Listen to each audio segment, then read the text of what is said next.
ಇನ್ನು ಮೊನ್ನೆಯಷ್ಟೇ ಸರಿಗಮಪ ಶೋ ಮುಗಿಯುತ್ತಿದ್ದಂತೆಯೇ ಲೈವ್ಗೆ ಬಂದು ತಮ್ಮ ಮದುವೆಯ ಬಗ್ಗೆ ಹಂಚಿಕೊಂಡಿದ್ದಾರೆ ಅನುಶ್ರೀ ಅವರು. ಇನ್ನು ಮದುವೆ ಗಂಡು ಯಾರು ಗೊತ್ತಾ? ಆ ಸಂಪೂರ್ಣ ವಿವರವನ್ನು ನೋಡುವ ಮುನ್ನ ನಿಮಗೂ ಕೂಡ ಅನುಶ್ರೀ ಅವರ ಆಂಕರಿಂಗ್ ಇಷ್ಟ ಅನ್ನೋ ಹಾಗಿದ್ರೆ ಈ ವಿಡಿಯೋವನ್ನ ತಪ್ಪದೆ ಲೈಕ್ ಮಾಡಿ ಸ್ನೇಹಿತರೆ. ಇನ್ನು ಅನುಶ್ರೀ ಅವರು ಆಂಕರಿಂಗ್ ಮಾಡಿದ ಮೊದಲ ಶೋ ಯಾವುದು ಅಂತ ನಿಮ್ಗೆ ಗೊತ್ತಿದ್ರೆ ತಪ್ಪದೆ ಈ ಕೂಡಲೇ ಕಮೆಂಟ್ ಮಾಡಿರಿ. ಅನುಶ್ರೀ ಅವರು ಕನ್ನಡ ಸಿನಿಮಾ ರಂಗದಲ್ಲಿ ಹೆಸರು ಮಾಡಬೇಕಂತ ಫಿಲ್ಮ್ ಇಂಡಸ್ಟ್ರಿಗೆ ಬಂದರು. ಆದರೆ ಮೊದಲು ಚಾನ್ಸ್ ಸಿಗದ ಕಾರಣ ಟಿವಿ ಇಂಡಸ್ಟ್ರಿಗೆ ಕಾಲಿಟ್ಟರು. ಲೋಕಲ್ ಟಿವಿ ಚಾನೆಲ್ಗಳಲ್ಲಿ ಪ್ರಸಾರವಾಗುವ ಟೆಲಿ ಅಂತ್ಯಾಕ್ಷರಿ ಕಾರ್ಯಕ್ರಮದೊಂದಿಗೆ ಅನುಶ್ರೀ ಅವರು ತಮ್ಮ ಟಿವಿ ಪಯಣವನ್ನು ಶುರು ಮಾಡಿದರು. ಆನಂತರ ಟಿವಿ ಕನ್ನಡದ ಫೇಮಸ್ ಶೋ ಆದ ಡಿಮ್ಯಾಂಡ್ ಅಪೋ ಡಿಮ್ಯಾಂಡೋನಲ್ಲಿ ತುಂಬಾ ಜನಪ್ರಿಯವಾದರು. ಅಲ್ಲಿಂದ ಅನುಶ್ರೀ ಅವರ ಲೈಫೇ ಬದಲಾಯಿತು ಅಂತ ಹೇಳಬಹುದು. ಆನಂತರ ಚಿನ್ನದ ಬೇಟೆ, ಸರಿಗಮಪ, ಕಾಮಿಡಿ ಕಿಲಾಡಿಗಳು, ಡಾನ್ಸ್ ಕರ್ನಾಟಕ ಡಾನ್ಸ್ ಸೇರಿದಂತೆ ಹಲವು ಶೋಗಳಲ್ಲಿ ಅನುಶ್ರೀ ರವರೇ ಆಂಕರ್ ಆಗಿದ್ದರು. ಇದರ ಮಧ್ಯದಲ್ಲೇ ಕನ್ನಡದ ಬಿಗ್ ಬಾಸ್ ಮೊದಲ ಸೀಸನ್ನಲ್ಲಿ ಅನುಶ್ರೀ ಅವರಿಗೆ ಚಾನ್ಸ್ ಕೂಡ ಸಿಕ್ಕಿತು. 100 ದಿನಗಳ ಬಿಗ್ ಬಾಸ್ ಪಯಣದಲ್ಲಿ ಬರೋಬ್ಬರಿ 76 ದಿನಗಳ ಕಾಲ ಅನುಶ್ರೀ ಅವರು ಬಿಗ್ ಬಾಸ್ ಒಳಗೆ ಇದ್ದರು. ಬಿಗ್ ಬಾಸ್ ನಿಂದ ಹೊರಬರುತ್ತಿದ್ದಂತೆಯೇ ಅವರಿಗೆ ಮೂವಿಗಳಲ್ಲಿ ಆಫರ್ಗಳು ಬರಕ್ಕೆ ಶುರುವಾಯಿತು. ಬೆಂಕಿಪಟ್ನ, ಟ್ಯೂಬ್ಲೈಟ್, ರಿಂಗ್ ಮಾಸ್ಟರ್ ಸೇರಿದಂತೆ ಒಂದು 6-7 ಸಿನಿಮಾದಲ್ಲಿ ನಾಯಕಿಯಾಗಿ ನಟಿಸಿದ್ರು. ಒಳ್ಳೆ ಡಾನ್ಸ್, ಆಕ್ಟಿಂಗ್ ಎಲ್ಲಾ ಮಾಡುತ್ತಿದ್ರು ಸಹ ಅನುಶ್ರೀ ಅವರಿಗೆ ಫಿಲ್ಮ್ ಇಂಡಸ್ಟ್ರಿ ಕೈ ಹಿಡಿಯಲಿಲ್ಲ. ಚಾನ್ಸ್ಗಳು ಕೂಡ ಕಡಿಮೆಯಾಯಿತು.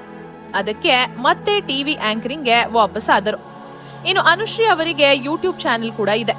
ಅದರಲ್ಲಿ ಬರೋಬ್ಬರಿ 10,50,000 ಫಾಲೋವರ್ಸ್ ಇದ್ದಾರೆ.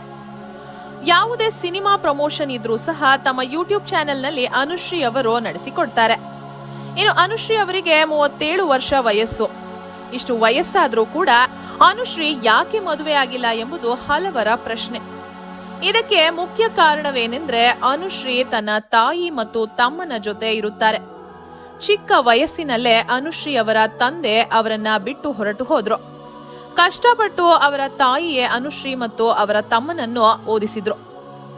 ಆಗ ತಾಯಿಗೆ ಸಹಾಯವಾಗಲೆಂದು ಕೇವಲ 16 ವರ್ಷ ವಯಸ್ಸಿನಲ್ಲೇ ಕೆಲಸ ಮಾಡಲು ಶುರು ಮಾಡಿದ್ರು ಅನುಶ್ರೀ ಅವರು.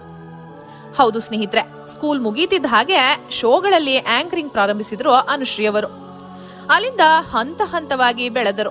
ತನ್ನ ಸ್ವಂತ ದುಡಿಮೆಯಲ್ಲಿ ಬೆಂಗಳೂರಿನಲ್ಲಿ 2 ಅಪಾರ್ಟ್ಮೆಂಟ್ ಮತ್ತು ಒಂದು ಮನೆಯನ್ನು ಕೂಡ ಖರೀದಿಸಿದ್ದಾರೆ. ಎಲ್ಲ ಚೆನ್ನಾಗಿ ಹೋಗುತ್ತಿದ್ದಾಗ ಕನ್ನಡ ಚಿತ್ರರಂಗವನ್ನೇ ಅಲುಗಾಡಿಸಿದ ಡ್ರಗ್ಸ್ ಕೇಸ್ನಲ್ಲಿ ಅನುಶ್ರೀ ಅವರ ಹೆಸರು ಕೂಡ ಆಗ ಕೇಳಿ ಬಂದಿತ್ತು. ಅನೇಕ ಬಾರಿ ಪೊಲೀಸರ ಮುಂದೆ ಹಾಜರಾಗಿ ನಾನು ಯಾವುದೇ ತಪ್ಪು ಮಾಡಿಲ್ಲ ಎಂದು ಅನುಶ್ರೀ ಅವರು ಹೇಳುತ್ತಿದ್ರು. ಆದರೆ ಬೆಂಕಿ ಇಲ್ಲದೆ ಹೊಗೆ ಆಡುವುದಿಲ್ಲ ಎಂಬುದು ಹಲವರ ಅಭಿಪ್ರಾಯವಾಗಿತ್ತು. ಇನ್ನು ಹೇಗೋ ಆ ಕೇಸ್ನಿಂದ ಹೊರಬಂದ ಅನುಶ್ರೀ ಅವರು ತಮ್ಮ ಶೋಗಳನ್ನ ಮತ್ತೆ ಮುಂದುವರೆಸಿದ್ರು. ಆದರೆ ಇಲ್ಲಿಯವರೆಗೂ ಕೂಡ ಅನುಶ್ರೀಗೆ ಆಂಕರ್ ಆಗಿ ಡಿಮ್ಯಾಂಡ್ ಕಡಿಮೆಯಾಗಿಲ್ಲ. ಇದರ ಮಧ್ಯೆ ಲೈವ್ಗೆ ಬಂದು ಖುದ್ದು ಅನುಶ್ರೀ ಅವರೇ ತಮ್ಮ ಮದುವೆ ವಿಚಾರದ ಬಗ್ಗೆ ತಿಳಿಸಿದ್ದಾರೆ. ಅದೇನೆಂದ್ರೆ ಅನುಶ್ರೀ ಅವರ ತಾಯಿ ಅನುಶ್ರೀಗೆ ಅಡ್ಜಸ್ಟ್ ಆಗುವಂತಹ ಹುಡುಗನನ್ನ ಹುಡುಕುತ್ತಿದ್ದಾರೆ. ಕೆಲವು ಬಾರಿ ಮದುವೆ ಗಂಡು ಅನುಶ್ರೀ ಇಬ್ಬರು ಕೂಡ ಒಪ್ಪಿದರೂ ಸಹ ಜಾತಕಗಳು ಹೊಂದಾಣಿಕೆಯಾಗುತ್ತಿರಲಿಲ್ಲ.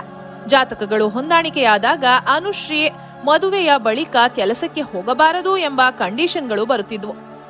ಈ ರೀತಿ ಹಲವು ಕಾರಣಗಳಿಂದ ಮದುವೆ ಸೆಟ್ ಆಗಿರಲಿಲ್ಲ. ಇನ್ನು ಅನುಶ್ರೀಗಿರುವ ಒಂದೇ ಒಂದು ಬೇಡಿಕೆ ಏನೆಂದ್ರೆ ಮದುವೆಯಾದ ಮೇಲೂ ಕೂಡ ತನ್ನ ತಾಯಿಯನ್ನು ತನ್ನೊಟ್ಟಿಗೆ ಇರಿಸಿಕೊಳ್ಳಬೇಕೆಂಬುದೊಂದೇ ಅವರ ಡಿಮ್ಯಾಂಡ್ ಆಗಿತ್ತು. ಈಗ ಈ ಡಿಮ್ಯಾಂಡ್ ಅನ್ನು ಕೂಡ ಒಪ್ಪಿಕೊಂಡಿರುವ ಗಂಡು ಸಿಕ್ಕಿದ್ದಾರೆ. ಇದೇ ತಿಂಗಳಲ್ಲಿ ತಮ್ಮ ಮದುವೆ ದಿನಾಂಕವನ್ನು ಹಾಗೂ ಹುಡುಗನ ಬಗ್ಗೆ ತಿಳಿಸೋದಾಗಿ ಅನುಶ್ರೀ ರವರೇ ಹೇಳಿದ್ದಾರೆ. ಇನ್ನು ಅವರ ವೈವಾಹಿಕ ಜೀವನಕ್ಕೆ ಒಳ್ಳೇದಾಗ್ಲಿ ಮತ್ತು ಇನ್ನಷ್ಟು ಶೋಗಳನ್ನ ಮಾಡ್ಲಿ ಎಂದು ಹಾರೈಸುತ್ತಾ ನೀವು ಕೂಡ ಆಲ್ ದಿ ಬೆಸ್ಟ್ ಅನುಶ್ರೀ ಅಂತ ಈ ಕೂಡಲೇ ಕಮೆಂಟ್ ಮಾಡಿ ತಿಳಿಸಿ. ಹಾಗೆ ಈ ವಿಡಿಯೋವನ್ನ ತಪ್ಪದೇ ಎಲ್ಲರಿಗೂ ಶೇರ್ ಮಾಡಿ. ಧನ್ಯವಾದಗಳು.